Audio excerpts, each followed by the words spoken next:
Bismillahirrahmanirrahim. Assalamualaikum warahmatullahi wabarakatuh.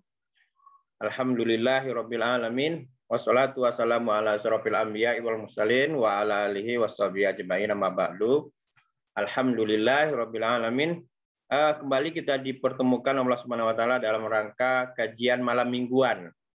Kajian malam mingguan kalau disingkat KALAM. Ini diadakan secara rutin oleh Unit Kegiatan Mahasiswa UKM Sahabat Quran Untan. Jadi saya sebagai pembina ya ikut bertanggung jawab untuk mensukseskan kegiatan kajian ini.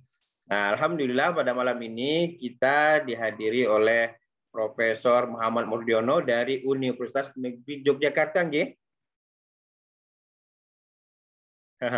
Baik, Prof.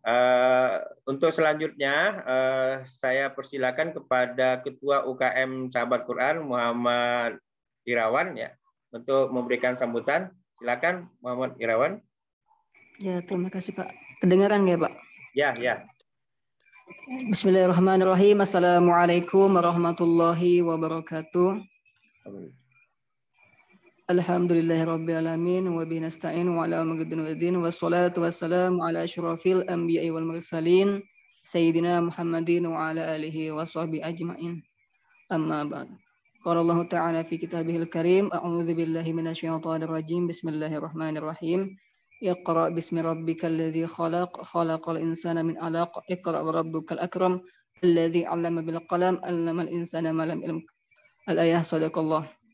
Yang kami hormati pemateri kita pada kesempatan malam hari ini, di malam minggu ini, Bapak Profesor Dr. Muhammad Murdiono, SPD MPD, selaku Guru Besar Universitas Negeri Yogyakarta.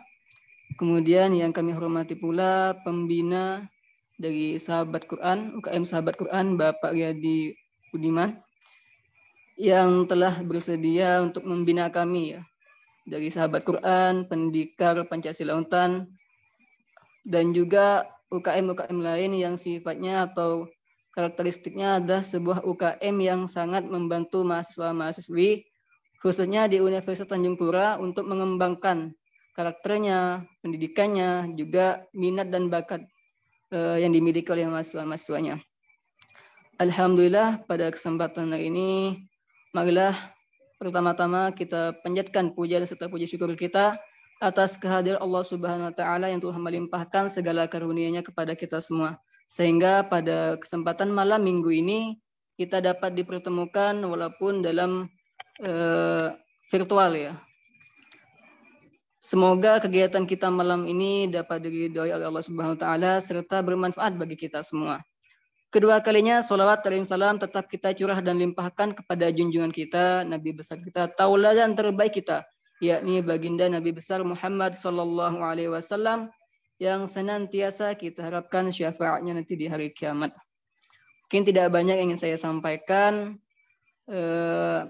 Pertama mungkin ucapan ribuan terima kasih kepada pemateri yang telah menyempatkan waktunya untuk bisa memberikan materi pada kesempatan malam hari ini, dan juga kepada Bapak Riyadi Budiman yang telah memberikan wadah kepada kami mahasiswa-mahasiswi Untan untuk mengembangkan dan juga untuk meningkatkan karakteristik kami, sikap keislaman kami, dan juga minat dan bakat kami.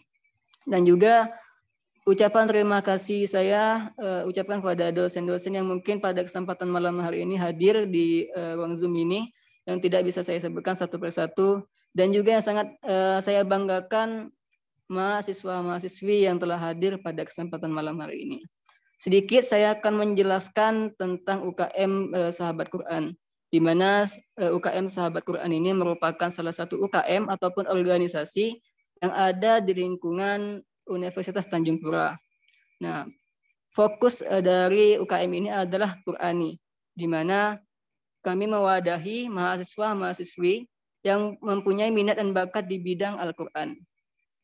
Selain itu, bukan hanya minat dan bakat saja. Bagi kawan-kawan yang merasa belum fasih, belum lancar baca Al-Quran, belum begitu paham dengan Al-Quran, bisa bergabung dengan kami. Jadi Sahabat Quran ini bukanlah UKM yang isinya orang-orang yang pinter-pinter, orang yang sudah balak ngajinya, orang yang sudah hafalannya sudah 30 juz dan lain sebagainya. Namun kawan-kawan yang masih berusaha untuk menghafal, masih berusaha untuk belajar, masih berusaha untuk memfasihkan bacaan Qur'annya, juga sangat kami harapkan untuk bisa bergabung pada kami.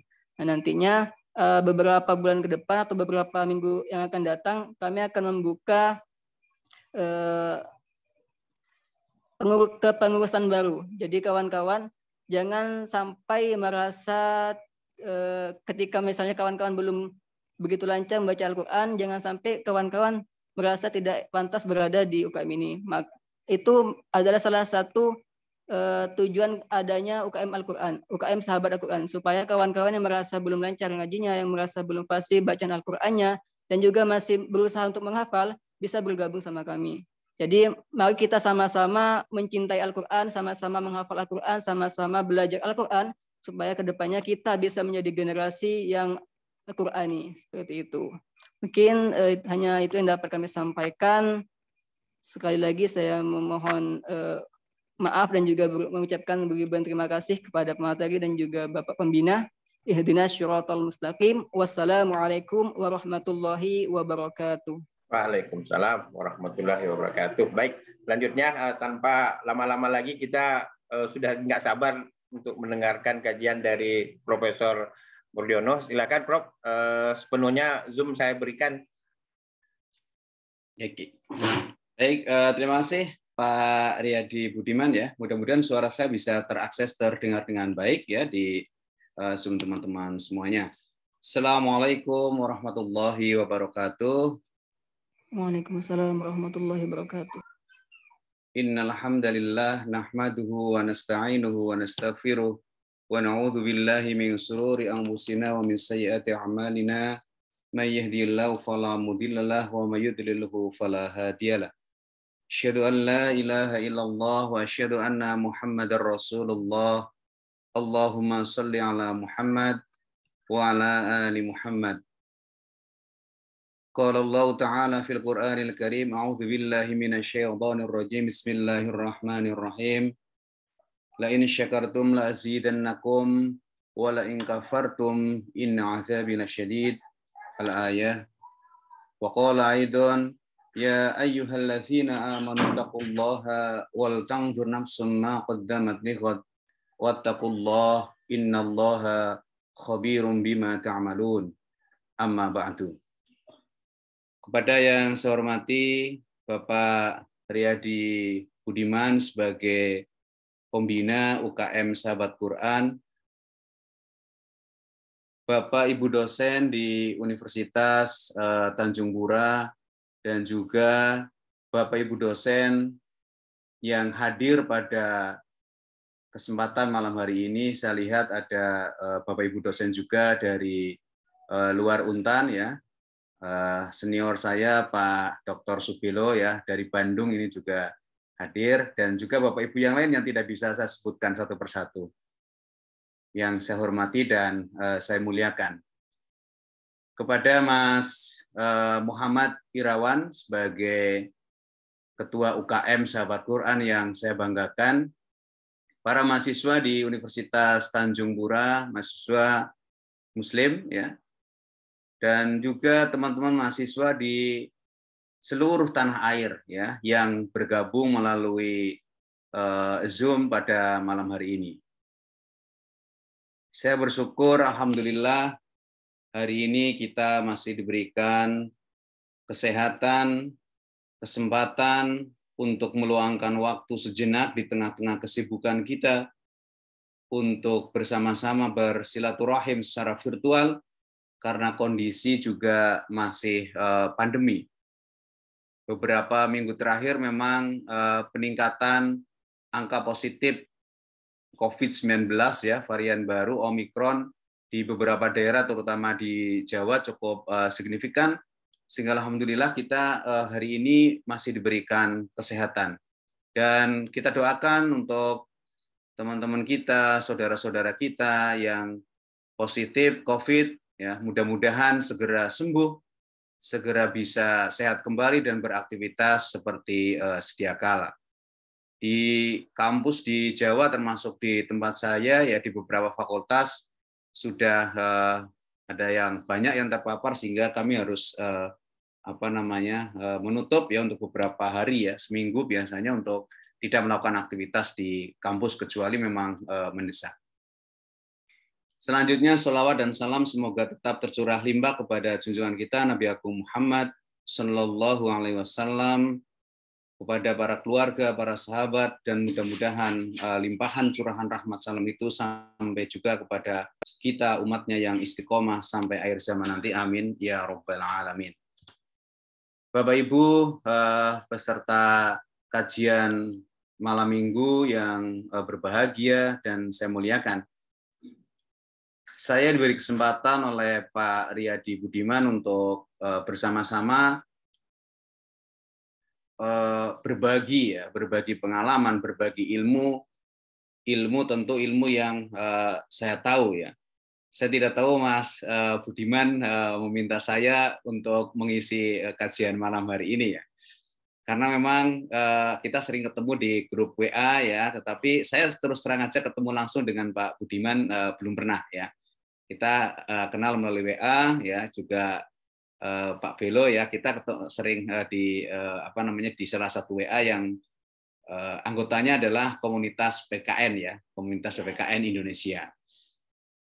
Dan saya lihat ya di YouTube-nya Pak Riyadi ya, yang mengisi memang guru besar ya, guru besar, tapi guru besar yang sudah top gitu ya, yang sudah senior gitu ya, yang sudah luar biasa keilmuannya. Tentu malam hari ini kebetulan saya ya, yang mungkin saya tidak tahu ya, apakah ada yang lebih muda dari saya ataukah tidak yang sudah pernah mengisi kalam ini ya. Kalau dari sisi usia mungkin kedalaman keilmuan saya tentu jauh ya dibandingkan dengan para guru saya yang sudah mengisi sebelumnya. Mungkin beliau-beliau itu ya saya lihat juga ada yang dari UPI ya, dari universitas-universitas lain yang sangat hebat ya. Beliau-beliau itu mungkin seperti matahari ya. Saya itu ya rembulan saja lah ya. Jadi rembulan itu bersinar terang dan tidaknya itu tergantung matahari ya. Jadi saya belajar dari mereka itu ya. Jadi kalau mereka matahari, saya bulan saja ya. Kalau mereka traktor ya saya canggul lah ya. Jadi mereka bisa cepat atau cakupannya lebih luas. Kalau canggul itu ya sedikit-sedikit aja ya. Tetapi mungkin perlu juga dicatat ya, kalau di sawah itu ada bagian-bagian tertentu yang tidak bisa menggunakan traktor. Nah, itu bagian saya ya di canggul lah. Canggul itu punya fungsi di sana ya. Jadi tidak semuanya lahan itu bisa di traktor ya. Saya kira itu ya teman-teman semuanya. Jadi memang saya akan menyampaikan sedikit pengingat begitulah ya, tadkirah ya, pengingat. Fadzakir inna fa'ati dzikra ya, dan berilah peringatan karena peringatan itu atau saling mengingatkan itu adalah sesuatu yang bermanfaat. Tentu materi yang saya sampaikan lebih banyak fokus atau ditujukan kepada teman-teman mahasiswa ya, para generasi muda ya. Namun demikian juga tidak menutup kemungkinan untuk Bapak Ibu yang lain di luar mahasiswa, karena namanya kajian itu ya tidak terbatas ya. Kalau kajian terbatas nanti menjadi lucu ya. Jadi nanti kalau ada yang kurang ya monggo silakan kita diskusikan di akhir ya. Barangkali nanti ada diskusi, mungkin saya 1 jam saja maksimal untuk menyampaikan, nanti sisanya kita bisa berdiskusi. Untuk Bapak Ibu yang senior mungkin nanti bisa menambah apabila apa yang saya sampaikan itu kurang atau apa yang saya sampaikan itu masih jauh dari harapan yang Bapak Ibu inginkan. Mungkin sedikit perkenalan tadi sudah disampaikan oleh Pak Riyadi dan juga Mas Irawan ya. Saya Muhammad Murdiono ya, saya dari UNY ya, Universitas Negeri Yogyakarta Jogja ya, Universitas Negeri Yogyakarta Jogja. Saya di S2 PPKN ya, S2 PPKN. Kalau ada mahasiswa S1 dari PPKN ya bolehlah kapan-kapan ke Jogja ya kan, lanjutkan S2 di UNY ya. Istri saya 1, anak saya 4 ya. Anak saya 4 cowok semua ya, alhamdulillah. Mohon izin para peserta kalam ya, kajian malam ini untuk share screen dulu Pak Pak Budiman. Sebentar ya, saya share screen dulu.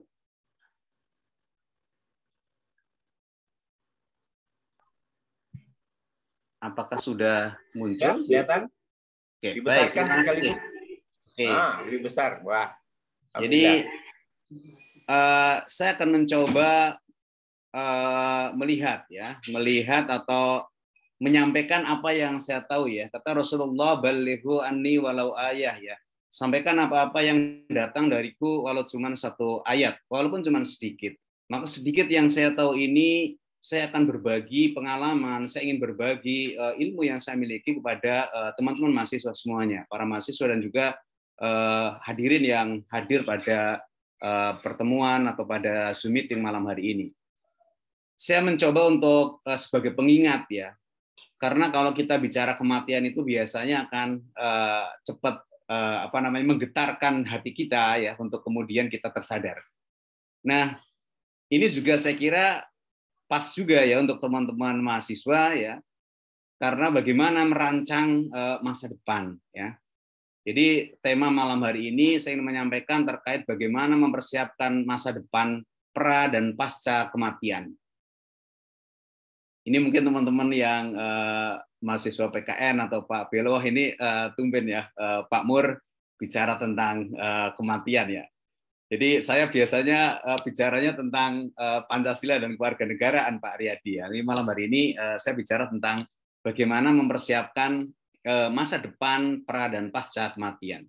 Di Muqaddimah tadi saya menyitir satu surat di dalam Al-Qur'an yang saya yakin teman-teman ya sering mendengarnya atau bahkan membacanya berkali-kali ya, atau ketika yang cowok itu Jumatan itu selalu sering disampaikan oleh khotib ya di dalam khutbahnya, bahwa di dalam Al-Qur'an surat Al-Hasyr ayat 18 Allah Subhanahu wa taala berfirman ya, A'udzubillahi minasyaitonirrajim, bismillahirrahmanirrahim.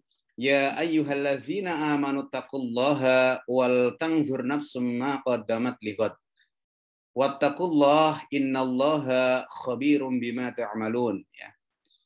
Yang artinya ya, kurang lebih wahai orang-orang yang beriman, bertakwalah kepada Allah dan hendaklah setiap orang memperhatikan apa yang telah diperbuatnya untuk hari esok ya, untuk hari akhirat.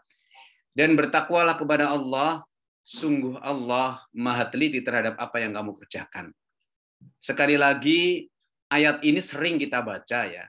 Ayat ini sering kita dengarkan di beberapa kajian ya, terutama khotib Jumat itu biasanya akan menyampaikan ini. Nah, ayat ini berbicara tentang bagaimana kita mempersiapkan hari esok ya, mempersiapkan hari esok, lighot ya, mempersiapkan dari hari esok. Nah, hari esok dalam konteks ini ya, saya melihat atau maknanya ada dua ya hari esok ya. Yang pertama adalah hari esok atau kita menyebut sebagai masa depan ya, masa depan kehidupan duniawi, atau saya menyebutnya sebagai masa depan pra kematian. Dan yang kedua adalah hari esok kehidupan akhirat, yaitu masa depan pasca kematian.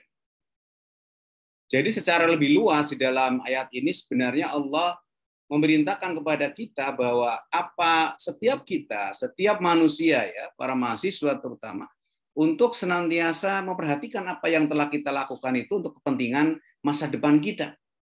Ya.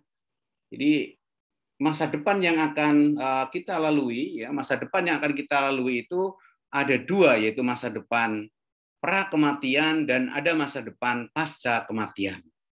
Coba kita lihat dari masing-masing itu ya. Yang pertama ya, masa depan pra kematian ya. Jadi masa depan sebelum kita mati, karakteristiknya adalah atau sifatnya serba penuh dengan kemungkinan ya. Kemungkinan dan penuh dengan ketidakpastian. Ya. Jadi kalau misalnya teman-teman yang rajin belajar ya, rajin kuliah, belum tentu lulus duluan.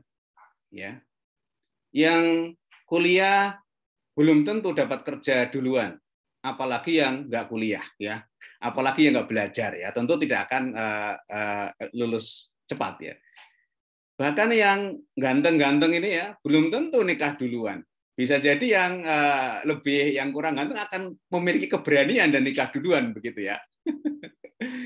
Yang cantik-cantik belum tentu juga nikah duluan. Atau teman-teman atau yang orang tuanya petani yang menanam palawija, menanam padi, belum tentu akan memanen hasilnya. Bisa jadi setelah siap panen ada hama, ya. Karena memang masa depan di dunia ini penuh dengan kemungkinan, penuh dengan ketidakpastian.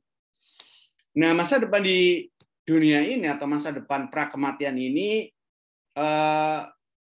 karena kita terpengaruh, ya, aliran yang materialistik bahwa kesuksesan seseorang itu akan diukur dari berlimpahnya harta benda, ya. Kesuksesan itu selalu dinilai seperti itu di dunia ini, ya, di masyarakat kita. Akan melihat bahwa kesuksesan prakematian ini dengan ukuran-ukuran materi, ya. Padahal kan sebenarnya, ya, tidak harus seperti itu, ya. Maka seseorang, ya, di masyarakat itu akan dikatakan sukses di dunia, ya, ketika misalnya berlimpah harta benda, ya kan. Mobilnya banyak, ya, mungkin satu keluarga itu mobilnya punya 5 barangkali, itu sukses. Tanahnya luas, ya, istrinya cantik, ya kan, 1, ya, atau 4, ya. Anaknya pintar, cerdas, ya, dan lain-lain. Ini ukuran-ukuran yang sangat duniawi, sehingga sebagian orang melihat bahwa indikator orang yang sukses adalah mereka yang berlimpah harta atau kekayaan, ya. Padahal orang yang kaya dari segi materi itu belum tentu orang yang sukses menggapai masa depan duniawi. Faktanya di masyarakat atau kita sering menyaksikan, ya, banyak orang yang tidak betah tinggal di istana, di rumahnya yang mewah, di rumahnya yang megah, malah mereka mencari di hutan, malah mereka mencari kesunyian di sebuah pulau yang menyendiri, padahal hartanya luar biasa. Artinya apa? Artinya harta, ya, kekayaan yang mereka miliki tidak membuat dia bahagia, ya. Dan justru sebaliknya, barangkali kesuksesan itu akan muncul ketika seseorang itu tidak berlimpah harta, tidak berlimpah materi, ya. Kita bisa melihat bagaimana orang-orang sukses, orang-orang besar lah. Saya ambil contoh misalnya Buya Hamka. Ternyata beliau bisa menyelesaikan tafsir Al-Azharnya di dalam penjara, ya. Dan mereka yang berada di istana justru sebaliknya, penuh dengan ketakutan, ya. Nanti ada pencuri, nanti ada garong dan macam-macam. Ya. Jadi ternyata harta itu bukan menjadi ukuran kebahagiaan, ya. Ya, mungkin teman-teman atau Bapak Ibu yang lebih senior dari saya mungkin paham bagaimana kebahagiaan itu sebenarnya tidak bisa diukur dari harta. Justru kebahagiaan itu ada di hati kita. Nyatanya para koruptor itu tidak ada koruptor yang kere, yang miskin. Semua koruptor itu mesti orang kaya, ya. Artinya dengan harta yang banyak itu justru semakin serakah, semakin menginginkan yang lebih banyak, ya. Nah, ini saya kira yang pertama terkait dengan masa depan prakematian atau yang kita sebut sebagai masa depan duniawi, masa depan yang ukuran-ukuran kesuksesannya itu hanya dilihat dari bagaimana terkumpulnya atau dimilikinya harta benda dan lain sebagainya, yang ukuran-ukurannya sangat materialistik dan sangat hedonis, ya. Nah, kita juga melihat, ya, tadi bagaimana tokoh-tokoh yang sukses, ya, ternyata bukan atau tidak memiliki harta benda yang berlimpah, ya. Dan sebaliknya, ya, tadi saya sampaikan banyak orang yang hina dan nista setelah ia tinggal dari istana, ya. Ini banyaklah kejadian-kejadian yang kita lihat, ya. Ternyata uangnya banyak, ya, berlimpah harta, mobilnya banyak, rumahnya mewah, tiba-tiba dia hidupnya itu di penjara. Bahkan mengakhiri hidupnya itu di penjara. Ini menunjukkan bahwa kesuksesan itu sebenarnya tidak diukur dari sana. Sehingga kita terlena, ya. Kadang kita terlena dengan kehidupan dunia. Kemudian kita sibuk menumpuk, tidak sempat memanfaatkan. Kita sibuk membuat rumah, tapi tidak sempat di rumah. Kita sibuk bekerja, tapi tidak sempat mensyukurinya. Ya kadang ini refleksi untuk misalnya diri saya sendiri ya. Saya punya rumah ya. Berapa jam saya tinggal di rumah ketika kondisinya luring ya. Kalau daring ya saya setiap hari di rumah ya karena ini pandemi ya. Pandemi. Jadi banyak rumah-rumah yang mewah yang menempati justru pembantunya. Mobil-mobil mewah justru yang menikmati adalah sopirnya. Jadi ini menunjukkan bahwa kadang kita sukanya itu menumpuk daripada memanfaatkan. Teman-teman mahasiswa juga sama, sukanya menumpuk daripada memanfaatkan. Coba lihatlah. Kalau kita sebagai muslim ya yang sangat kelihatan ketika lebaran lah ya. Bajunya kan masih. Beli baju baru lagi. Sepatunya masih, beli sepatu baru lagi. Apalagi yang cewek ya, Mbak ya, biasanya jilbabnya itu satu lemari isinya macam-macam itu. Semua warna ada ya. Dari Mejiku, Hibiniu, semuanya ada. Merah, kuning, jingga, hijau, biru, semuanya ada. Pasangannya juga ada. Bahkan mungkin sepatunya ada. Jadi, sukanya menumpuk daripada memanfaatkan. Kita sibuk membuat rumah, tapi tidak sempat di rumah. Itu kondisi kenyataan yang ada di masyarakat. Sehingga kata orang-orang itu kan jarum super ya. Jarum super 9P ya. Jarang di rumah, suka bepergian. Pergi pagi, pulang petang, penghasilan pas-pasan, ya, pantat pada pegel, ya, lindu-lindu, dan seterusnya. Jadi ini menunjukkan bahwa luar biasa ya, kita kadang lupa mensyukurinya. Padahal Allah secara tegas di dalam Quran surat Ibrahim itu menjelaskan la in syakartum la azidannakum wa la in kafartum inna azabi lasyadid. Itu jelas di sana bahwa sesungguhnya jika kamu bersyukur pasti akan kami menambah nikmat kepadamu. Dan jika kamu mengingkari nikmatku kata Allah, maka sesungguhnya azabku sangat pedih. Kita perlu mensyukuri. Kita lupa untuk mensyukuri apa yang kita miliki itu. Tapi jangan kemudian para mahasiswa ya. Berarti nanti kalau saya punya istri perlu disyukuri Pak ya. Lah kenapa? Ya nanti kalau saya bersyukur Allah akan menambah. Ya istri itu kan disayangi, ya kan, dicintai, dilindungi, ya kan. Ya bentuk syukurnya seperti itu. Jangan kemudian saya bersyukur biar nanti istrinya ditambah sama Allah gitu. Seperti itu. Gitu. Ini yang cocok. Baik, ini saya kira masa depan pra kematian juga harus disiapkan oleh teman-teman mahasiswa apalagi generasi muda. Ya. Di dalam di dalam masyarakat itu kan sebenarnya ada tiga perebutan kepentingan ya, kepentingan golongan muda ya kan, yang kedua adalah golongan dewasa dan yang ketiga adalah golongan tua ya. Dalam dalam kita di masyarakat itu ya beraktivitas ataupun mencapai masa depan ini, mencapai kesuksesan ini. Jadi kalau orang muda itu kan definisi secara sederhananya adalah manusia masa kini ya kan. Kemudian dia belum punya masa lalu ya, tidak punya masa lalu ya, artinya masa lalu dalam konteks untuk pencapaian kesuksesan tadi. Dan belum cerdas menatap masa depan ya. Itu anak-anak muda. Jadi anak muda itu ya yang dikedepankan adalah demonstrasi. Menunjukkan apa yang dia miliki. Itu anak muda yang bagus, itu anak muda yang mampu untuk mendemonstrasikan atau unjuk diri. Karena anak-anak muda ini ya tadi manusia masa kini ya tidak punya masa lalu dan belum cerdas menata masa depan. Jadi wis pokoknya berani dulu lah maju urusan belakangan karena dia belum punya pengalaman apa yang dia lakukan itu nanti dampaknya bagaimana dia tidak berpikir panjang kalau anak muda. Jadi, maju terus karena mereka inginnya atau sukanya berdemonstrasi ya. Pengen dilihat gitu ya. Maka saya kira bagus sekali ketika Pak Riyadi sebagai pembimbing di UKM Sahabat Quran ataupun di pendidikan karakter ini dakwanya luar biasa ya Pak Riyadi. Mudah-mudahan menjadi amal baik yang melapangkan jalan menuju surga Pak Riyadi. Amin ya rabbal alamin. Dan coba kalau misalnya subscribernya Pak Riyadi semakin banyak, itu kan pahalanya juga semakin banyak ya. Mungkin materinya nanti mengikuti, yang penting pahalanya. Pahala dari dakwah ini. Kita harus betul, saya setuju dengan apa yang disampaikan oleh Pak Riyadi, juga mungkin Bapak Ibu yang lain itu termasuk saya sendiri ya, mestinya membuat konten-konten yang semacam ini untuk mengimbangi konten-konten yang tidak jelas ya. Kan media sosial yang sekarang banyak dibuka itu kan justru YouTube ya, di samping media yang lain ya, medsos kan banyak. YouTube itu luar biasa.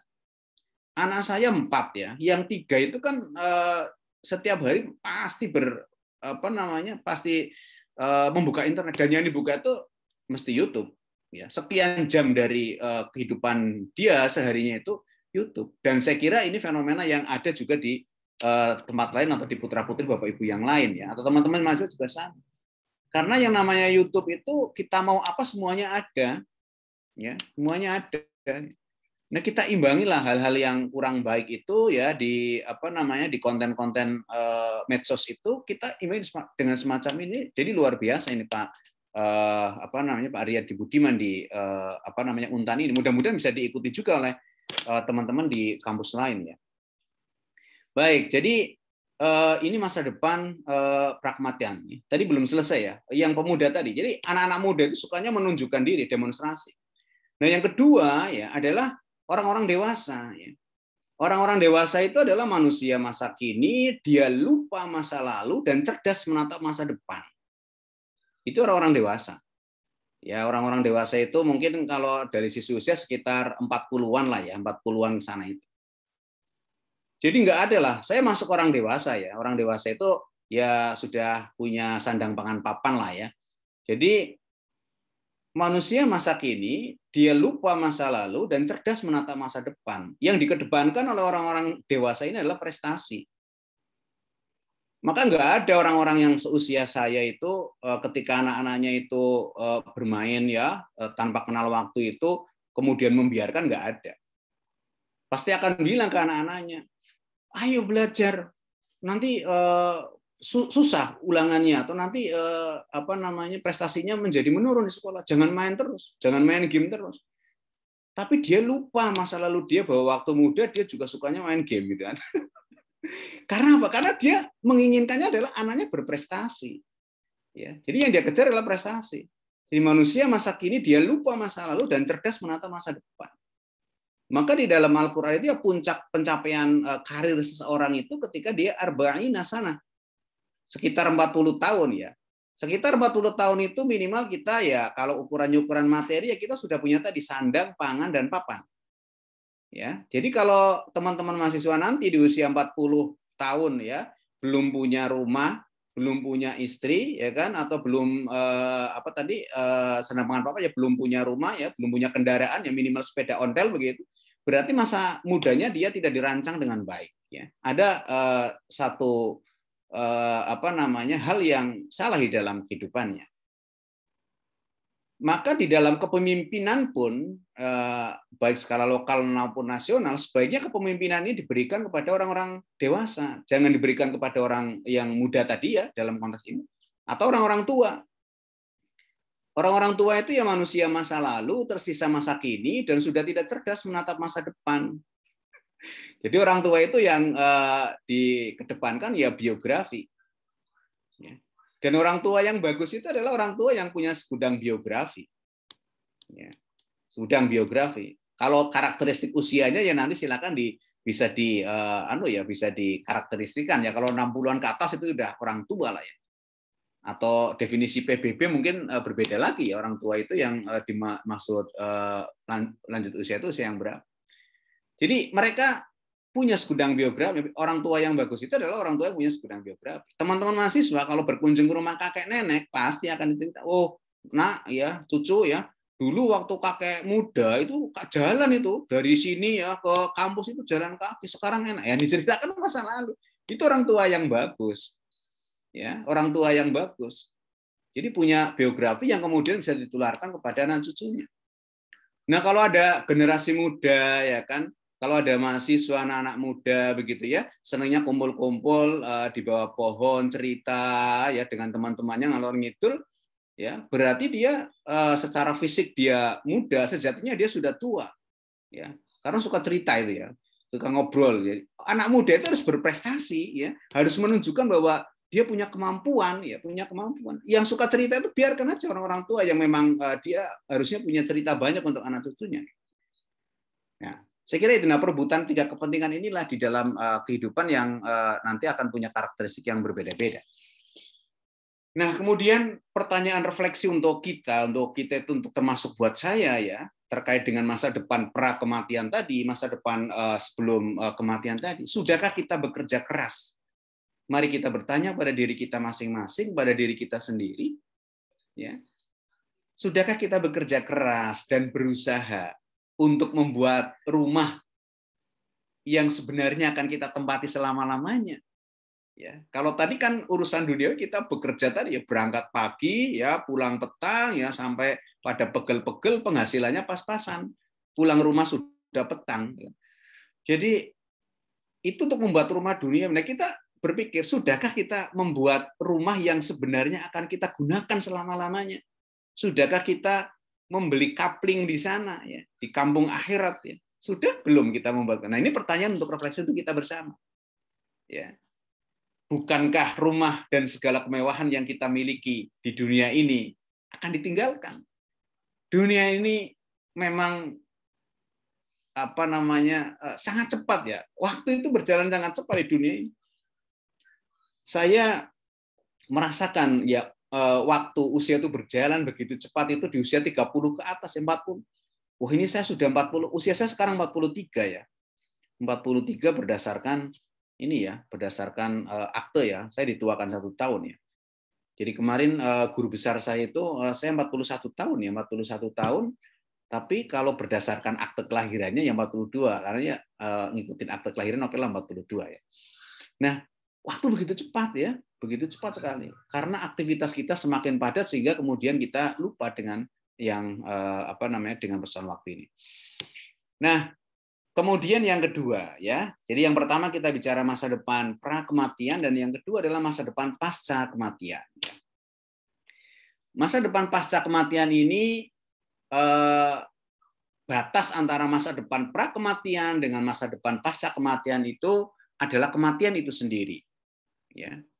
Kematian adalah batas ya, batas terhentinya masa depan pra dan mulainya masa depan pasca kematian. Jadi setelah kita mati nanti akan ada masa depan tadi. Hari esok tadi itu, hari esok itu artinya di dalam Al-Hasyr tadi sebenarnya hari esok itu bukan hari esok akhirat saja, tapi bagaimana kita diperintahkan oleh Allah juga harus menyeimbangkan masa depan di duniawi ya, masa depan pra kematian, masa depan pasca kematian. Kalau masa depan pra kematian ini sifatnya adalah penuh dengan ketidakpastian ya. Tapi kalau masa depan pasca kematian ini adalah sifatnya penuh dengan kepastian ya.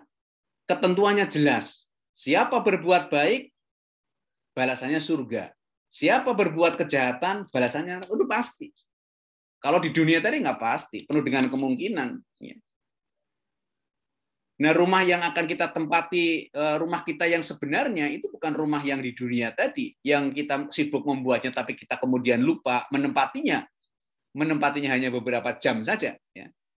Dan rumah yang kita buat sebenarnya adalah rumah pasca kematian tadi. Ya.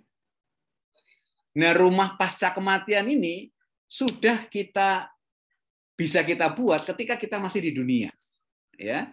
Jadi kalau ingin membuat rumah kita di masa depan ya, di pasca kematian tadi ya, masa depan pasca kematian itu bisa kita rancang dari sekarang. Caranya bagaimana ya? Kita membuat pondasinya dengan akidah yang kuat ya. Teman-teman ya, saya kira yakin ya bagaimana akidah kita harus kuat. Jangan mudah goyah, jangan mudah terombang-ambing oleh pengaruh lingkungan kita yang negatif ya. Jadi kita jangan mudah terpengaruh yang seperti itu. Kemudian dinding atau penopangnya atau tiangnya kita buat dengan ibadah ya, dengan ibadah tanpa melakukan bid'ah ya. Kemudian atap rumah ya, rumahnya kita bisa buat dengan akhlakul karimah ya, dengan berbuat baik kepada setiap manusia dan lingkungannya. Kalau kita sudah memiliki akidah yang kuat, kemudian melakukan ibadah tanpa melakukan bid'ah ya, dengan memiliki akhlakul karimah, sejatinya kita sedang membuat rumah kita di kampung akhirat nanti. Nah, ini saya kira masa depan pasca kematian.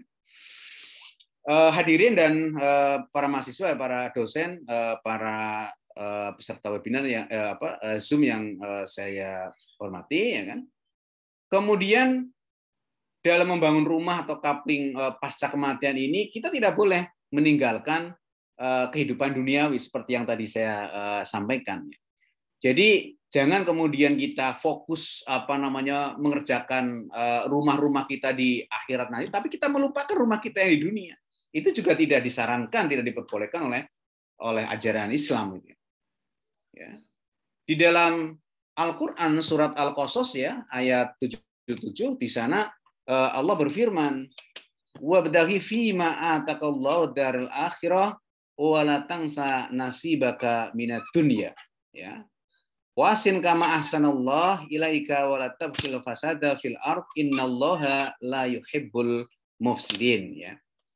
Dan carilah pada apa yang telah dianugerahkan Allah kepadamu ya berupa kebahagiaan negeri akhirat, dan janganlah kamu melupakan bagianmu dari kenikmatan duniawi. Ya, jadi tidak boleh melupakan duniawi ketika kita melupakan dunia ketika kita mencari kebahagiaan akhirat. Dan berbuat baiklah kepada orang lain ya sebagaimana Allah telah berbuat baik padamu. Dan janganlah kamu berbuat kerusakan di muka bumi ini, sesungguhnya Allah tidak menyukai orang-orang yang berbuat kerusakan. Atau di dalam hadis juga ada ya i'mal lidunya ka'annaka ta'isu abadan wa'mal li akhiratika ka'annaka tamutu udan, ya. Jadi bekerjalah untuk duniamu ya seakan-akan engkau akan hidup selamanya. Wa'mal li akhiratika, dan bekerjalah untuk akhiratmu seakan-akan engkau akan mati besok pagi. Jadi kalau kita urusan dunia ya seolah-olah kita akan hidup selamanya, tapi kalau urusan akhirat seakan-akan kita akan mati besok pagi. Jadi kita tidak diperbolehkan untuk kemudian lalai dengan urusan duniawi, kemudian kita fokus misalnya setiap hari di masjid terus ya tanpa bekerja ya zikir dari pagi sampai malam, itu juga tidak diperkenankan atau di dalam ajaran Islam juga tidak disarankan seperti itu. Dalam filosofi orang-orang tua kita ya, dalam filosofi orang-orang tua kita mungkin ini Bapak Ibu banyak ya yang ahli filsafat ya. Dalam filosofi orang-orang tua kita itu ketika kita menanam padi itu akan tumbuh rumput. Tapi kalau menanam rumput nggak mungkin tumbuh padi. Artinya ketika kita bekerja untuk kehidupan dunia ya kan, kehidupan dunia ya tanpa meninggalkan kehidupan akhirat ya nanti akan dapat dua-duanya. Tapi kalau kemudian kita hanya bekerja untuk dunia dan melupakan akhirat ya hanya dapat dunia saja, hanya dapat dunia saja. Nah ini di dalam kehidupan kita sering melihat ya bahwa orang kemudian ada yang bekerja ya terus ya, ada waktu azan ya panggilan azan kita terus saja melakukan, berarti kita lupa dengan kehidupan akhirat ya, hanya mementingkan kehidupan dunia. Sedikit lagi ya biar nanti kita banyak diskusinya Pak Riyadi. Nah kemudian bagaimana kita mempersiapkan masa depan tadi ya, masa depan prakematian dan masa depan pasca kematian. Ini memang materi ini banyak ditujukan untuk teman-teman mahasiswa ya, karena Pak Riyadi memang minta saya untuk jangan lupa untuk nasihat atau untuk pengingat bagi mahasiswa ya. Oke lah ya. Maka di dalam Al-Quran surat Al-Hasr yang saya nukilkan tadi di awal ya, ada 3 hal ya yang perlu kita siapkan atau kita memaknainya kehidupan pasca dan pra kematian tadi ya. Yang pertama adalah bagaimana kita selalu melakukan introspeksi diri, mawas diri ya, melihat apa yang sudah kita lakukan. Dan yang kedua adalah bagaimana kita melakukan atau mengelola waktu ya, manajemen waktu, serta yang ketiga adalah bagaimana kita harus menabung kebaikan. Ya. Nah, yang pertama ya, kalau kita introspeksi diri ya, maka kita bertanya ya, perbuatan-perbuatan apa yang sudah kita lakukan di masa lalu untuk kesuksesan hasil di masa depan. Jadi teman-teman mahasiswa apa yang sudah dilakukan di masa lalu ya untuk kemudian kita bisa sukses di masa depan ya. Hasibu anfusakum qabla an tuhasabu ya. Jadi hisablah atau introspeksi ya, kita diminta untuk melakukan introspeksi diri kita ya sebelum kita dihisab oleh Allah ya. Jadi kita hitung-hitung apa yang sudah kita lakukan ya. Hari ini harus lebih baik dari hari yang kemarin.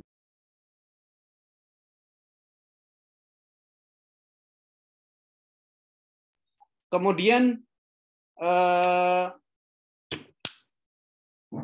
tadi ya, kita bagaimana untuk melakukan introspeksi terhadap apa yang kita lakukan ya. Kemudian Allah senantiasa memberi motivasi atau jalan kepada kita untuk selalu menanam kebaikan dengan amal. Ada banyak jalan, ada banyak kesempatan kita untuk melakukan kebaikan, untuk beramal ya, untuk ladang amal itu sangat luas ya. Jadi mari kita menuai amal kebaikan di setiap langkah, di setiap sisi kehidupan kita. Ya contohnya misalnya Pak Aryati ini adalah bagian dari amal soleh yang selalu tertanam ya. Jadi kalau gajah mati meninggalkan gading, mungkin nanti kita mati meninggalkan konten YouTube gitu ya. Jadi semboyannya atau motonya sudah berbeda ya. Kalau kita konten ini kan akan terus berada ya, kecuali memang oleh YouTube dihapus gitu ya. Baik, itu introspeksi ya. Kemudian dengan waktu yang diberikan pada saat ini ya, sudah seharusnya selalu berpikir untuk mengerjakan segala hal yang berorientasi pada hal baik. Jadi saya mengingatkan pada diri saya dan juga teman-teman mahasiswa semuanya, bagaimana kita untuk kemudian memanfaatkan waktu yang kita miliki ya untuk hal-hal yang baik seperti yang ada di yang kedua ini, yaitu manajemen waktu. Jadi kalau kita bicara tentang waktu ya, akan bicara 3 hal, yaitu masa lalu, saat ini, dan masa yang akan datang. Saya kira teman-teman mahasiswa juga sudah paham betul ya bagaimana waktu yang digunakan sebaik mungkin. Kalau waktu kasyaif ya, waktu itu seperti pedang ya, kalau kemudian kita tidak bisa menggunakan pedang itu ya, maka akan membunuh kita. Waktu kalau kita tidak bisa gunakan, maka akan terbuang sia-sia dan waktu itu tidak akan pernah kembali ya, tidak akan pernah kembali, kesempatan itu tidak akan pernah datang kembali ya. Kita perlu untuk menghitung ya, melakukan introspeksi perbuatan-perbuatan apa yang dilakukan pada masa lalu untuk kesuksesan hasil di masa depan. Nah, sementara saat ini ya, kalau di dalam di dalam bahasa Inggris itu kan ada yang past ya kan, kemudian present and future ya. Jadi masa lalu, masa kini, dan masa yang akan datang. Nah, saat ini adalah waktu yang hanya diberikan untuk kita. Jadi ya hanya ini, kita bertemu secara virtual ya hanya hari ini. Nanti kapan-kapan berbeda lagi waktunya. Memanfaatkan dan mengatur waktu sebaik-baiknya adalah hal paling utama ya bagi kita untuk mencapai kesuksesan yang akan kita raih. Jadi mari kita atur waktu dengan sebaik-baiknya.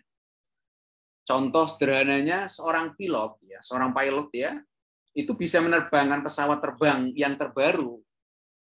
Itu tergantung bagaimana pengalaman dari pelajaran-pelajaran pesawat yang telah diterbangkan pada masa lalu. Jadi nggak mungkin pilot baru kemudian menerbangkan pilot yang seri terbaru itu, saya kira nggak mungkin, kecuali dia memiliki kecerdasan yang luar biasa. Kecerdasan pun saya kira nggak akan berguna kalau tidak punya pengalaman. Sehingga apa yang kita miliki sekarang ya itu adalah hasil dari kerja keras kita masa lalu. Kalau teman-teman mahasiswa sekarang usianya misalnya berapa ya? Rata-rata mungkin 20 lah ya. 20 tahun. Apa yang didapatkan 20 ini adalah masa lalu kita. Ya, contoh misalnya saya ya. Apa yang saya dapatkan hari ini itu adalah dari apa yang saya lakukan di masa lalu. 40 tahun yang lalu, mungkin 20 tahun yang lalu. Saya sedikit cerita ya. Background saya, orang tua saya petani ya. Bukan petani, buruh tani. Saya ditinggalkan ayah saya meninggal itu pada usia 3 bulan. 3 bulan. Hadirin peserta Zoom ini bisa bayangkan ya bagaimana seorang ibu yang single parent itu mengasuh anak ya. Saya 2 bersaudara dengan kakak saya yang hanya buruh tani. Tetapi ibu saya itu sebagai guru ngaji. Jadi di tempat kami ya di satu daerah di Jawa Tengah ya di daerah Brebes begitu, Brebes Selatan itu ada madrasah ya, kalau sore itu ada madrasah diniyah. Madrasah diniyah, ibu saya sebagai guru ya kan, kalau pagi ya kan madrasah diniyah itu sore. Di tempat kami sore ya jam 2 sampai jam 5 lah ya. Kalau pagi jadi buruh tani ya di tani di sawah di Tegalan begitu ya, buruh tani itu. Kemudian sorenya jadi guru madrasah diniyah. Kalau hari Jumat madrasahnya libur, ibu berkeliling kampung dari pedukuhan ke pedukuhan ngisi pengajian, ngisi pengajian. Dan apa yang saya dapatkan sekarang ya, misalnya saya bisa mencapai, alhamdulillah ya, sebagai jabatan akademik tertinggi ya, sebagai guru besar di usia 41 tahun, itu hanya bagian kecil dari usaha saya. Selebihnya ya doa ibu saya, doa bapak saya, doa orang-orang di sekitar saya. Saya tidak merasa bahwa apa yang saya peroleh hari ini itu adalah usaha saya sepenuhnya, enggak ya. Ini hanya bagian kecil. Jadi penuh dengan perjuangan lah ya. Kalau saya bercerita mungkin akan panjang sekali ya. Saya harus menempuh ke sekolah yang bagus dari tempat saya itu. Saya harus berjalan kaki ya, menyusuri rel kereta api sekitar 5 kilo. Kalau bolak-balik berarti 10 kilo. Kalau rel kereta api itu 1 meter itu ada 3 bantalan, berapa bantalan yang saya injak sehari? Ya, itu adalah bagian perjuangan. Tentu yang lainnya adalah banyak lagi. Ini artinya saya ingin menyampaikan kepada teman-teman mahasiswa bahwa masa depan Anda itu tergantung dengan apa yang teman-teman siapkan sekarang. Kalau sekarang terlalu santai, kalau sekarang terlalu membuang waktu ya dalam konteks manajemen waktu ini, ya, terbuang sia-sia ya nanti dilihat saja di usia 40 tahun apa yang akan teman-teman dapatkan. Nah, tentu saya menyampaikan ini kepada mahasiswa bukan saya dalam konteks bagaimana menggurui, tentu tidak. Karena saya kebetulan lahir duluan dibandingkan teman-teman mahasiswa, sehingga saya melalui tapakan jalan itu lebih dulu, ya kan, lebih dulu. Sehingga suatu saat teman-teman juga akan merasakan apa yang kita rasakan di usia 40-an tahun ya. Kalau 40-an tahun kan katanya sudah penyakitnya sudah mulai berdatangan gitu ya. Apalagi kalau kita tidak bisa memanage diri dengan baik gitu ya. Nah, kembali ke ini. Jadi seorang pilot ya itu tidak bisa menerbangkan pesawat terbang yang terbaru ya kalau dia belum punya pengalaman terbang di di pesawat-pesawat sebelumnya begitu ya. Nah, kemudian yang terakhir, yang ketiga tadi dari makna Quran surat Al-Hasr tadi adalah kita menabung kebaikan ya. Dan hari kiamat yang tadi katakan sebagai ligot ya, untuk hari esok itu sangat dekat ya. Kalau kita bicara tentang kiamat ini ya tentu teman-teman ahli tafsir mungkin ya bisa menafsirkan kapan kiamat. Saya bukan kompetensinya untuk menerangkan itu. Kemudian ibadah dan seluruh pekerjaan yang kita laksanakan pada hari ini haruslah dengan kualitas dan niat yang terbaik. Jadi apa yang kita lakukan itu memang harus diniati dengan kualitas ya, dengan niat yang benar-benar baik. Harus lillahi ta'ala. Ya, harus lillahi ta'ala bahwa ya saya beramal, saya bekerja itu benar-benar karena Allah, bukan karena pamrih yang lain. Berbuat baiklah hari ini ya sebagai tabungan kebaikan untuk hari esok. Jadi kepada siapapun, termasuk pada diri saya, keluarga saya, dan juga teman-teman, mari kita untuk berbuat baik ya dalam segala situasi, dalam segala suasana ya. Kita selalu dekat dengan Allah ya. Ya teman-teman mahasiswa terutama itu kan dekat dengan Allahnya itu jangan temporer ya. Nanti dekat dengan Allah itu ketika mau ikut SBMPTN saja ya, atau mau ikut UAS itu kan. Biasanya kan dekatnya itu ya, dekot ya, rajin sholat malam ya kan, kemudian rajin Senin Kemis barangkali ya, atau rajin melakukan apa ya ibadah yang lain. Itu kalau mau UAS ya, dekat dengan Allah. Nanti kalau UAS-nya sudah berlalu ya goodbye Allah, itu jangan seperti itu. Kita tetap harus mendekat kepada Allah dikala suka maupun duka ya kan. Seperti itu ya.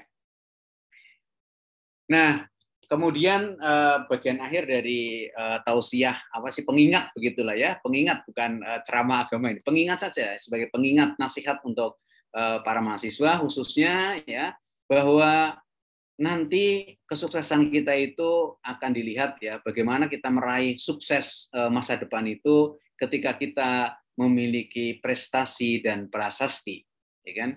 Nah, prestasinya apa? Prestasinya adalah keberhasilan kita menggapai masa depan pra kematian dengan ditunjukkan misalnya cara materi, ya kalau orang Jawa itu sudah memiliki sandang, pangan, dan papan, itu sukses ya, kesuksesan kita atau prestasi kita di dunia ya, prestasi kita di dunia. Karena memang ukuran-ukuran di masyarakat kita itu sangat materialistik, segala sesuatunya diukur dengan kebendaan ya.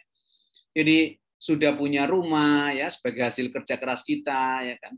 Kemudian punya anak-anak yang soleh dan soleha ya kan.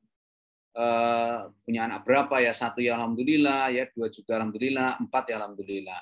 Kemudian pekerjaan yang tetap ya, atau indikator-indikator lain yang menunjukkan keberhasilan secara materi, ukuran-ukuran keberhasilan duniawi itu kalau dilihat dari sisi materi. Nah, kemudian keberhasilan masa depan pasca kematian itu ketika kita meninggalkan prasasti ya. Prasasti dalam tanda petik ya di sini adalah bagaimana kita meninggalkan amal jariah, ilmu yang bermanfaat dan anak soleh yang dapat mendoakan kedua orang tuanya. Bukankah Rasulullah pernah menyampaikan idza mata ibnu adama in qata'a amaluhu illa min salasin ya, shadaqatin jariyatin ya, au ilmu yuntafa'u bih aw waladin sholihin yad'u lahu ya. Nah, itu apabila anak Adam telah meninggal maka terputuslah semua amalnya kecuali 3 perkara. Ya, kecuali 3 perkara. Yang pertama adalah amal jariah. Yang kedua adalah ilmu yang bermanfaat. Dan yang ketiga adalah anak soleh yang dapat mendoakan kedua orang tuanya. Ini adalah prasasti yang kita tinggalkan. Kita mati, tapi amalnya masih jalan terus. Amalnya masih tidak terputus. Itulah prasasti yang kita tinggalkan di dunia ini. Bagaimana kita misalnya beramal ya terhadap pembangunan masjid, pembangunan musola ataupun apa yang pernah kita berikan lah, tidak harus pembangunan ya. Amal jariah. Barangkali kita lupa dengan apa yang sudah kita berikan ya, tetapi Allah akan mencatat setiap kebaikan ya, walaupun sebesar biji zarah.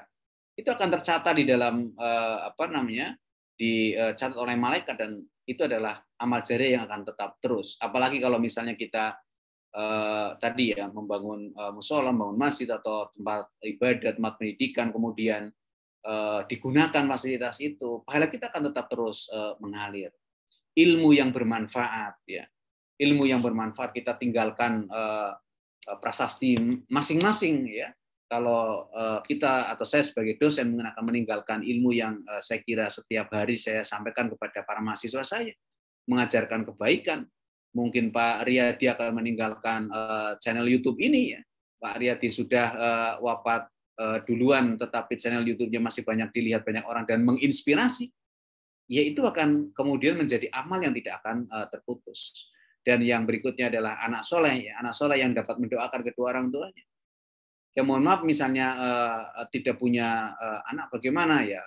Nanti kalau saya sebagai dosen ya bisa juga anak-anak bukan anak biologis ya, tapi anak-anak kita di kampus, anak-anak kita di sekolah ya. Ketiga amalan ini ya kan akan tetap terus mengalir ya meskipun kita telah meninggal dunia, dan itulah bekal yang akan kita bawa untuk menggapai masa depan pasca kematian ya.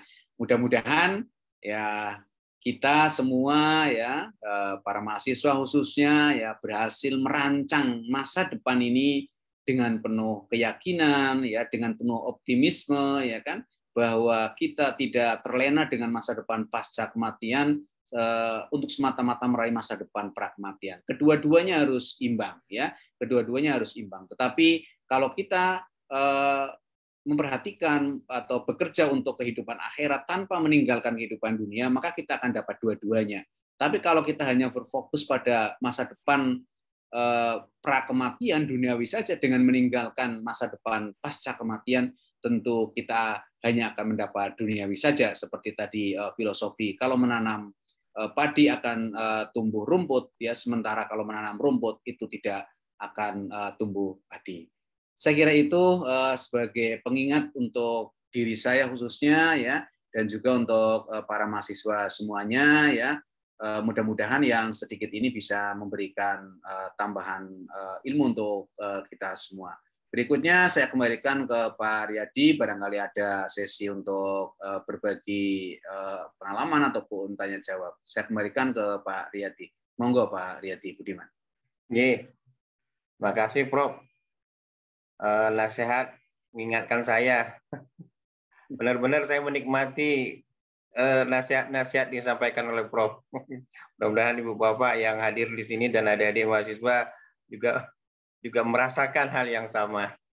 Ini benar-benar nasihat mengingatkan, menyegarkan lagi, menguatkan lagi niat-niat saya untuk senantiasa beribadah, memperpanjang amal soleh. Gitu.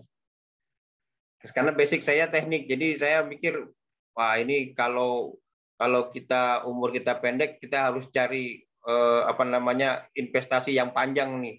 Misalkan saya meninggal pada umur 60-70 gitu kan, padahal kiamat itu masih ratusan ribuan tahun lagi itu. Itu kiamat itu akan terjadi apabila nanti umat Islam sudah orang nggak lagi mengenal agama Islam. Itu baru terjadi kiamat besar. Masih lama. Tapi yang paling cepat adalah kiamat kecil. Nah, umur kita ini, kita nggak tahu masa depan kita ini berapa lama lagi kita. Memang sengaja saya buat kegiatan-kegiatan agar bisa memperpanjang amal itu niat betul tuh. Jadi ya itulah, alhamdulillah bisa seperti ini ya. Baik, saya nggak mau terlalu banyak cerita. Saya beri kesempatan kepada adik-adik mahasiswa untuk bertanya. Raise hand, silakan adik-adik mahasiswa. Terus sambil menunggu dari adik-adik mahasiswa, saya menawarkan kepada ibu bapak yang hadir di sini, sudah saya jadikan co-host, bisa unmute sendiri untuk menyampaikan nasihat gitu ya, sama-sama saling menasihati gitu. Ataupun kalau mau bertanya kepada Prof, silakan ibu bapak. Monggo Bapak Ibu, mungkin kalau Bapak Ibu dosen menambah mungkin ya, jadi apa yang saya sampaikan, monggo, ini ada teman-teman banyak sekali ya, monggo silakan. Kalau belum saya jadikan co-host, raise hand aja biar nanti saya jadikan co-host, bisa unmute sendiri. Biar rame aja saya Mas Mur ya. Silakan Pak Belo ya, monggo. Ini Pak Subelo dari Bandung. Iya, sambil nunggu adik-adik kan soalnya masih latihan mengkonstruksi itu nanti. Mau nanya apa sama Prof Mur. Soalnya memang sudah lengkap dan sangat mendalam yang disampaikan dari Jogja. Cuman kalau boleh diizin saya menambahkan tadi yang sebelum Mas Mur kan ada beberapa mahasiswa cerita tentang Iqra ya, baca ya. Ya mungkin yang bisa saya ingatkan kalau di Al-Munjid itu kan ada al-qanadru alaih ya, atau naktoko bil maktubi ya. Jadi qara'a yaqra'u qira'atan Qur'anan ya. Kalau al-qanadru alaihi itu kan artinya memindahkan yang dibaca ke dalam diri pembaca. Jadi pada saat adik-adik Iqra itu jangan lupa gitu bahwa apalagi mahasiswa kan, tadi sudah banyak diulas oleh Mas Mur. Mahasiswa mestinya tidak hanya membunyikan alunan kitab suci itu, tapi membentuk pandangan ya nadoro dari apa yang dibunyikan atas alunan kitab suci itu. Dulu kalau di TAP MPR nomor 2 1978 itu kan pedoman penghayatan. Jadi nadoro itu menghayati atas yang dibaca gitu. Nah kalau aunatoko bil maktubi itu kan memindahkan yang dibaca ke dalam diri pembaca. Jadi kalaulah itu belum menjadi suatu amal ya, al ilmu bila amalin kan kasajurutin bila samarin, belum sanggup menjadi buah amal ya minimal itu menjadi idola di dalam diri. Jadi tidak hanya membunyikan memang sudah dapat pahala, tapi untuk level mahasiswa saya kira sudah waktunya untuk memasukkan itu makna yang diuraikan oleh Mas Mur itu ke dalam diri para mahasiswa untuk siap nanti diimplementasikan di masyarakat. Begitu para mahasiswa sekalian. Terima kasih atas kesempatannya, Mas Riyadi. Mas Mur, nanti kalau ke Bandung jangan lupa ngopi ya. Ya, terima kasih Mas Dulu, insya Allah. Ya, adik-adik mahasiswa, ini manajemen waktu ini adik-adik mahasiswa. Kita ada panutan, profesor di usia 41 tahun. Tuh. Kepengen nggak adik-adik mahasiswa nih? Pak Riyadi? Ya, silakan. Pak Irzal. Saya nih dari Pak Irzal dari Jambi. Jambi, jauh. Ya, saya ingin mempertanyakan ini sedikit ya. Karena menarik buat saya ini. Karena saya di umur 62 ini sudah hampir dekat dengan kematian tadi. Jadi Pak Mur tadi bahas tentang kematian. Jadi yang ingin saya pertanyakan adalah mengapa kita lebih cenderung mengingat kematian itu pada hari-hari tua? Kenapa tidak di hari muda? Dan bagaimana strategi yang bisa kita lakukan kepada generasi muda sekarang itu? Bahwasanya sejak muda itu harus takut pada kematian. Atau minimal mengingat kematian. Fenomena di bangsa kita ini kan, kalau sudah tua kan mulai datang ke masjid. Ya. Kalau muda jarang datang ke masjid. Itu pun hanya mungkin persentasenya kecil. Nah sekarang bagaimana strategi supaya dari muda itu sudah ingat kematian, terutama dari mahasiswa ini, mahasiswa. Karena rata-rata mahasiswa kita ini, karena dibilang tadi umurnya lebih banyak dihabiskan untuk mencapai prestasi dan prasasti tadi, sehingga mengingat kematian itu persentasenya sedikit sekali. Mungkin Prof. Mur bisa memberikan suatu kiat bagaimana supaya mereka itu benar-benar ya, walaupun di kampus itu ada misalnya rohis ya, rohani Islam, tapi yang kematian itu saya kira jarang sekali gitu. Demikian Pak Riyadi dari saya. Ya. Mohon. Ya, Prof. Baik, langsung aja Pak Riyadi ya. Ya. Baik, terima kasih Pak Irzal ya. Wah, kita ketemunya di Zoom ya. Wah, ini matur nuwun senior ya di Jambi ini. Saya sering kontak WA beliau ya. Jadi baik, saya kira pertanyaannya cukup bagus ya. Jadi mungkin bagaimana agar kita ya yang masih muda barangkali ya, terutama teman-teman mahasiswa itu mengingat pada kematian ya. Sementara kebanyakan dari kita kadang mengingat kematiannya itu kalau sudah usia tua seperti yang tadi disampaikan oleh Pak Irzal. Saya teringat satu guru agama ya, ada guru agama di daerah Kebumen, Jawa Tengah ya, SMK ya. Itu terbiasa memberikan tugas kepada siswanya itu untuk takziah ya. Jadi untuk takziah atau nanti bersama-sama secara berkelompok itu ke kuburan ya. Itu ternyata efektif untuk mendisiplinkan mereka ya, untuk mendisiplinkan mereka ingat kepada kematian ya.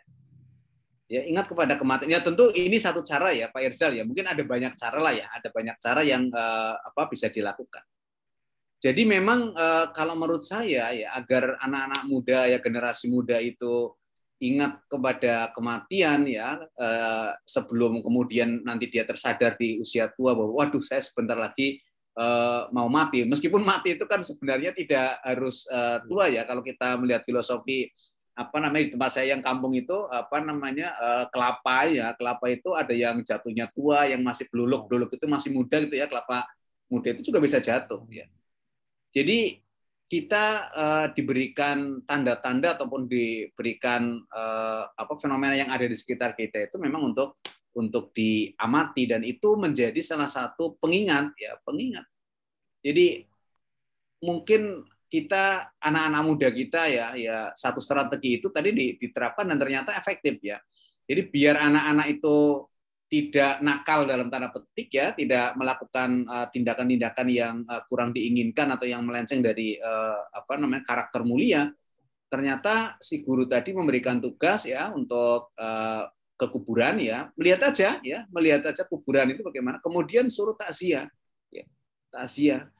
Memang kalau kita takziah secara pribadi, saya mesti hatinya, waduh, kita suatu saat akan seperti si mayit ini. Apa yang sudah kita lakukan?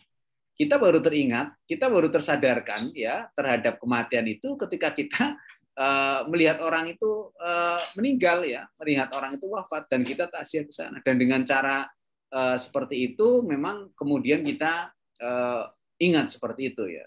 Jadi untuk teman-teman mahasiswa ya ini perlu dilakukan ya ketika ada tetangga kita yang meninggal ya, tapi bukan COVID ya. Kalau COVID kan protokolnya tidak boleh banyak-banyak atau tidak boleh berkerumun begitu ya.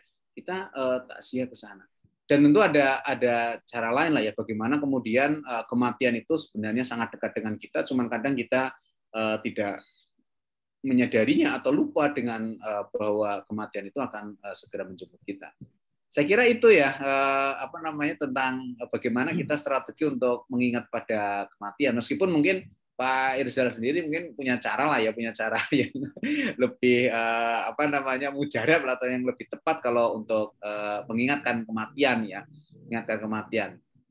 Saya kira itu Pak Riyadi.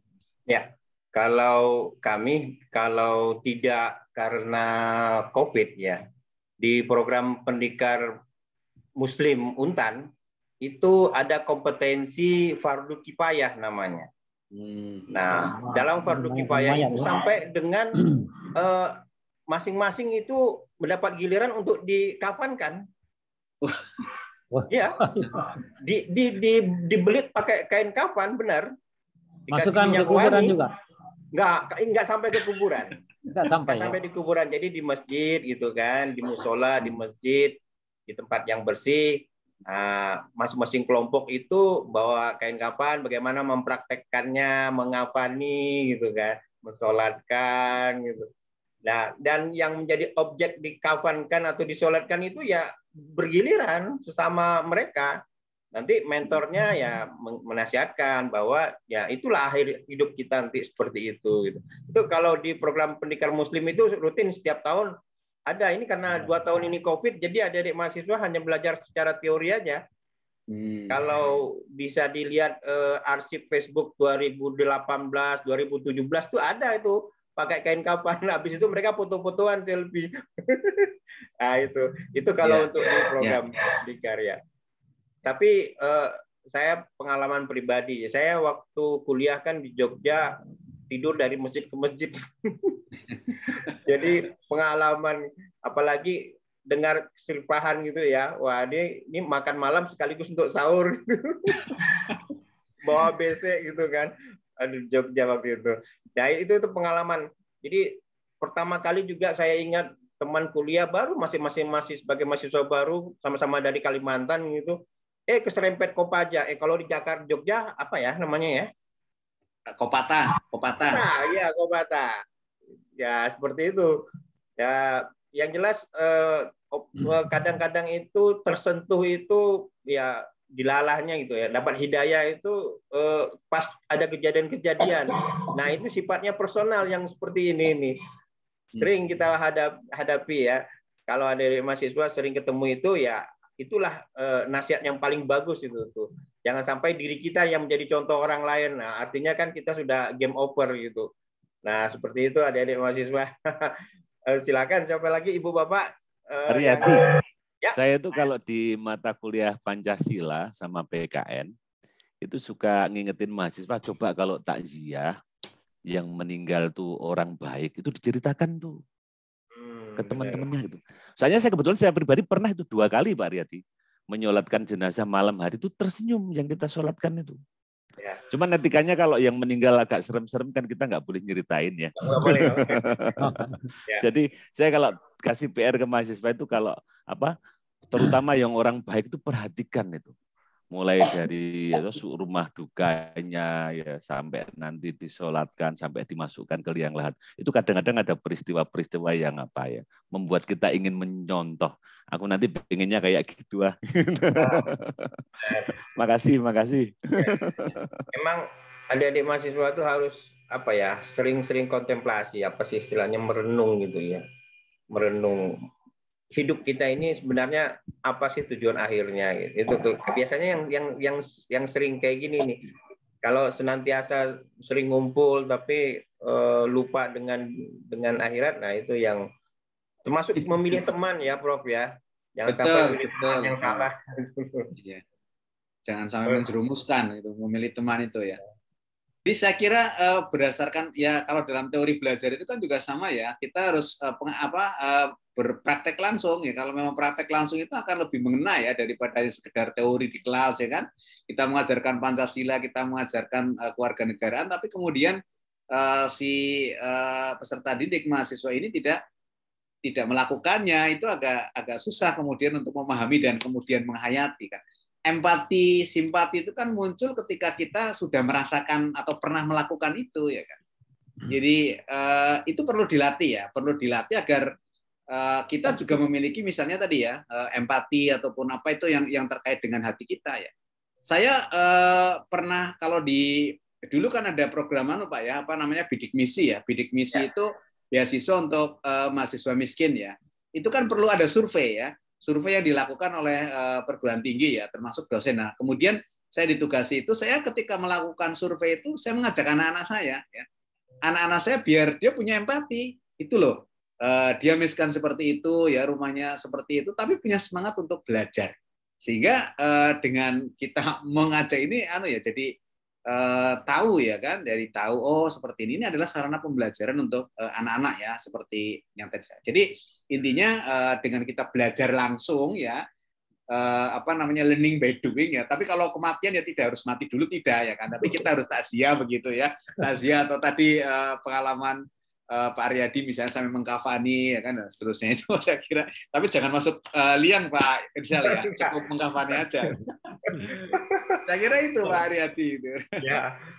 Ya, ini adik-adik mahasiswa kok pada ini takut bertanya ini. Mungkin banyak. Monggo silakan adik-adik ya. Saya izin bertanya, Pak. Nah, silakan Mas Irawan. Oke, bismillahirrahmanirrahim. Jadi pembahasan kita malam ini kan tentang mengingat kematian dan juga mempersiapkan ya, Pak. Nah, sebenarnya kan kita itu bisa mengingat kematian, bisa mempersiapkannya dengan betul-betul ketika kita mampu memahami Al-Quran. Ketika kita mampu membaca, mengamalkan dan lain sebagainya. Namun masalahnya sekarang jangankan untuk mengingat kematian, untuk mengingat Al-Qur'annya saja mungkin para kaum muda sekarang masih ya bisa dibilang kurang lah gitu. Nah, jadi pertanyaan dari saya pribadi, bagaimana caranya kita para pemuda ini, khususnya untuk kawan-kawan lah yang kan seperti yang kita ketahui sebenarnya di kampus-kampus, di sekolah-sekolah sebetulnya ada lembaga dakwah. Kalau di SMA mungkin ada rohis ya. Kalau di kampus itu ada lembaga dakwah kampus. Nah, hal yang saya lihat walaupun ada lembaga dakwah kampus, namun tidak serta-merta orangnya tuh ya mohon maaf alim-alim semua, tidak seperti itu kan. Karena mereka juga harus belajar. Nah, jadi untuk para ketua-ketuanya mungkin ada saran dari Bapak lah gitu. Bagaimana supaya para ketua-ketuanya itu bisa mengajak kawan-kawannya nih supaya terus mempelajari Al-Quran, mengingat Al-Quran, supaya apa? Karena kan ilmu-ilmu, semua ilmu pengetahuan, ilmu akhirat itu ada di Al-Quran gitu loh. Seperti itu Pak. Terima kasih. Ya Prof, silakan Prof. Baik, terima kasih Mas Irawan ya. Jadi bagaimana kita mengajak teman-teman mahasiswa untuk kemudian bergabung, belajar ya di kegiatan keagamaan khususnya agama Islam, khususnya mencintai Al-Quran. Jadi sebagai ketua UKM ya, sebagai pemimpin di kegiatan Sahabat Quran ini, saya kira jangan kemudian goyah ataupun mundur pesimis, tapi harus optimis, harus yakin. Kita belajar dari Rasulullah bagaimana ketika dia berdakwah di Taif, ya. Apa yang didapatkan Rasulullah tentu bukan sambutan yang meriah begitu ya, tapi justru dengan umpatan, dengan cacian, dengan macam-macam, sehingga malaikat saja saya menawarkan ke Rasulullah, Muhammad, kalau kamu mau ini loh, silakan ambil gunung dan untuk kemudian kita binasakan. Tapi Rasulullah tidak, jangan Jibril ya. Mereka itu tidak mau mengikuti kita, mengikuti kami karena mereka belum tahu, ya. Karena mereka belum tahu tentang Islam. Coba kalau mereka tahu tentang Islam, saya yakin mereka akan ikut bersama kami, akan masuk Islam begitu. Nah, ini adalah contoh bagaimana Rasulullah mengajak kepada kebaikan. Ya. Tentu jauh ya kalau kita kemudian ini anu saja ya, contoh saja karena kan teladan kita yang terbaik adalah Rasulullah. Maka ketika ada teman-teman mahasiswa yang kemudian belum bergabung itu ya kita jangan putus asa, terus melakukan kegiatan-kegiatan yang menunjukkan bahwa kebermanfaatan ketika mengikuti UKM ini ataupun khususnya untuk belajar Al-Qur'an ya. Untuk belajar Al-Qur'an. Buatlah satu program yang menarik ya kan. Apalagi sekarang itu kan sudah kemajuan teknologinya luar biasa Mas Irawan ya. Jadi buat kegiatan-kegiatan yang misalnya karena sekarang masih daring ya, berbasis aplikasi misalnya. Kita punya aplikasi ini loh. Contoh bacaan Al-Qur'an, cara membaca yang baik ya. Mungkin kalau teman-teman yang belum bisa baca Al-Qur'an, belajar Iqra dulu, jangan malu. Kadang kan belum mampu belajar membaca Al-Qur'an, belajar Iqra malu ya karena Iqra itu kan untuk anak TK gitu ya. Jadi malu seperti itu. Saya kira harus ditunjukkan bahwa kita sama-sama belajar. Ya. Jangan sampai ada teman yang masih Iqra malah dibilangin ya, ih kok masih Iqra sih, ya, apalagi Iqra 1 gitu kan. Jadi harus dengan telaten, dengan sabar ya kan. Saya anak saya tadi ya cerita tentang keluarga saya, anak 4 itu alhamdulillah yang mengajari Al-Qur'an itu saya sendiri ya. Karena tidak, dan alhamdulillah 3 ya, karena 1 kan masih bayi ya. Yang SMA, SMP, yang terakhir itu SD kelas 2 itu udah lancar semuanya baca Al-Qur'an. Itu saya sendiri, dan waktu untuk mengajarnya itu butuh waktu sekian tahun, butuh kesabaran ya, butuh kesabaran. Jadi jangan patah semangat, dan teman-teman mahasiswa ya saya kira jangan malu untuk belajar Al-Qur'an ya. Tentu lebih jauh ya, tidak hanya sekedar membaca ya kan, tidak kita pandai membaca saja ya tajwid, tapi bagaimana yang juga sangat penting adalah bagaimana mengamalkan isi dari kandungan Al-Qur'an itu yang justru sangat penting di dalam kehidupan kita. Jangan sampai kita hafal Quran tapi perilaku kita tidak menunjukkan Qur'ani ya, tidak menunjukkan Quran, tapi ya kita membacanya fasih, membacanya lancar dengan tajwid itu alhamdulillah, apalagi kalau kita mengamalkan isi kandungan Al-Qur'an itu. Jadi strateginya menurut saya untuk mengajak teman-teman yang lain adalah tadi ya, dengan membuat kegiatan atau program yang menarik, tunjukkan pada teman-teman yang lain bahwa dengan membaca Al-Qur'an ya kita akan mendapatkan kebermanfaatan ya, pahala baik di dunia dan akhirat. Memang tidak mudah dimanapun bukan hanya di Untan ya, di tempat-tempat kami ya. Dulu saya di jamaah musola di UKKI ya, unit kegiatan kerohanian Islam juga sama ya. Kalau suruh ngaji itu memang agak susah, tapi kalau untuk hiburan ya itu biasanya banyak ya. Seperti itu saya kira kecenderungannya umum juga sama. Jadi kita tidak boleh lelah, tidak boleh pesimis, jadi harus yakin kita bisa untuk mengajak teman-teman bergabung, teman-teman untuk bisa belajar lebih jauh tentang Al-Qur'an. Saya kira begitu Mas Irawan ya, terus berjuang, terus semangat, dan tetap menebar kebaikan. Iya, terima kasih. Kalau di Untan, Prof, di program pendidikan Pancasila Untan itu semua mahasiswa yang 7.000 itu wajib membaca kitab sucinya masing-masing. Kalau yang mahasiswa Islam ya tentu Al-Qur'an, dan yang dibaca itu karena kewajiban, jadi ketentuannya membaca terjemahan 7 halaman per hari. Bagus itu Pak. 7 halaman per hari, nanti dalam 1 pekan 50 halaman, dalam 1 bulan 200, dalam 3 bulan mereka khatam terjemahan. Nah, ini sesuai dengan kalau ada kajian waktu itu, kalau nggak salah yang beri materi Profesor Syahidin ada di YouTube itu, tafsir ayat dengan ayat itu lebih dekat dibanding tafsir yang lainnya, tidak ngada-ngada gitu. Ayat dengan ayat, jadi ayat-ayat yang sebelumnya bisa menjelaskan, ternyata ayatnya menyambung. Jadi kalau mahasiswa membaca terjemahannya itu, dia akan terpikir dengan, wah ada ayat sebelumnya yang sama maksudnya ke sini gitu. Nah, apalagi kan mahasiswa kami dari daerah yang dari pedalaman-pedalaman yang jarang ada diajarkan madrasah-madrasah di pedalaman Kalimantan itu, Prof. Ada yang baru mengenal huruf Al-Qur'an gitu kan. Kan kasihan kalau mereka masuk ke perguruan tinggi umum ini, bukan perguruan tinggi agama gitu ya. Kesempatan untuk belajar agamanya sedikit gitu. Jadi memang saya fokuskan untuk terjemahan Al-Qur'an itu, Prof. Nah, selain itu semua agama ini masing-masing ini mereka membuat status di Facebooknya masing-masing gitu. Semua agama tentang ayat-ayat yang menarik dari kitab sucinya masing-masing. Jadi setiap hari mahasiswa-mahasiswa sudah terbiasa dengan seperti itu. Atmosfer media sosialnya itu penuh dengan pesan-pesan nilai agama. Semua Islam, Katolik, Kristen, Hindu, Buddha, Konghucu itu ada semuanya itu tuh. Begitu, Prof. Ya. Bagus itu Pak ya. Ya. Sangat luar biasa. Baik. Kalau kami di Universitas Jambi ini, untuk ujian skripsi itu mahasiswa harus ada sertifikat membaca Al-Quran sudah selesai. Lulus.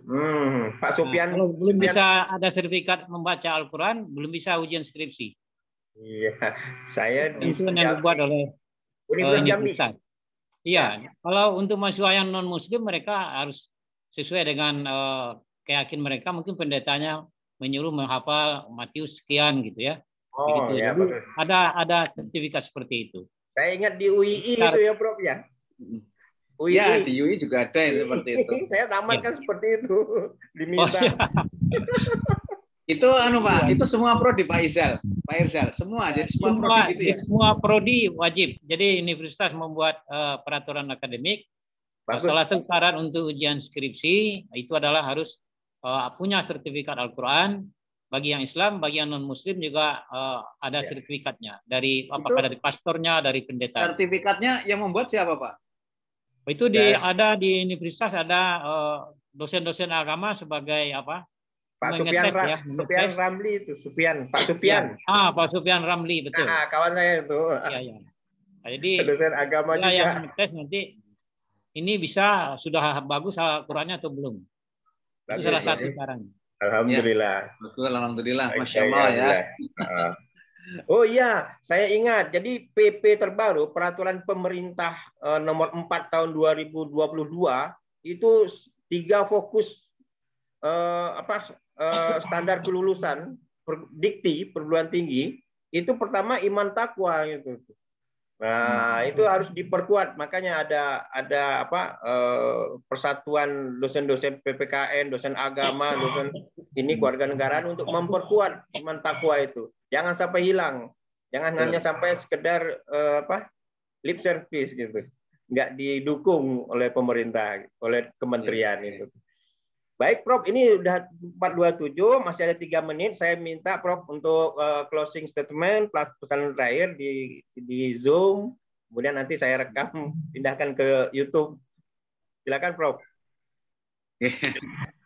Baik, terima kasih Pak Riyadi Budiman, Bapak Ibu yang saya hormati, para mahasiswa yang saya banggakan sebagai closing statement dari silaturahim perjumpaan kita pada malam hari ini, bahwa kita sebagai manusia harus mempersiapkan masa depan kita ya. Jadi masa depan itu berdasarkan Quran surat Al-Hasyr ya ayat 18 kita memaknainya bahwa masa depan itu adalah masa depan pra kematian dan masa depan pasca kematian. Masa depan pra kematian itu sifatnya penuh dengan kemungkinan, penuh dengan ketidakpastian, tapi kalau masa depan pasca kematian itu adalah penuh dengan kepastian. Siapa berbuat baik balasannya surga, siapa berbuat jahat balasannya adalah neraka. Oleh karena itu untuk mempersiapkan masa depan ini ya kita harus benar-benar menyeimbangkan apa yang kita lakukan di dunia ini tidak hanya semata-mata untuk kepentingan duniawi, tapi kita juga harus memperhatikan kepentingan ukhrawi ya. Harus berimbang antara duniawi dan ukhrawi, akhirat ya. Sehingga ketika kita nanti meninggal, maka akan meninggalkan 2 hal. Yang pertama adalah capaian kesuksesan di dunia sebagai prestasi ya, prestasi kita ya. Tadi minimal kita punya sandang, pangan, dan papan ya kan. Dan yang kedua adalah bagaimana kita meninggalkan prasasti, yaitu 3 amal yang tidak akan terputus meskipun kita sudah meninggal dunia. Saya kira itu, dan mudah-mudahan ini bisa menjadi pengingat untuk kita bersama meskipun hanya sedikit. Mohon maaf apabila ada kekurangan dan kesalahan di dalam penyampaian materi yang sudah saya sampaikan tadi. Kalau benar semata-mata itu datang dari Allah, dan kalau banyak salahnya itu karena saya sebagai manusia. Saya akhiri, wallahul muwaffiq ila aqwamit thoriq, nasrun minallah wa fathun qarib. Assalamualaikum warahmatullahi wabarakatuh. Waalaikumsalam warahmatullahi wabarakatuh. Baiklah, hadirin semuanya, hadirin Zoomiyin katanya. Demikian kajian malam mingguan Kalam malam hari ini. Sama-sama kita tutup dengan alhamdulillah dan doa kafaratul majelis. Alhamdulillahirabbil alamin. Subhanakallahumma wa bihamdika asyhadu an la ilaha illa anta astaghfiruka wa atubu ilaik. Wassalamualaikum warahmatullahi wabarakatuh. Waalaikumsalam warahmatullahi wabarakatuh. Turun Bapak Ibu semuanya.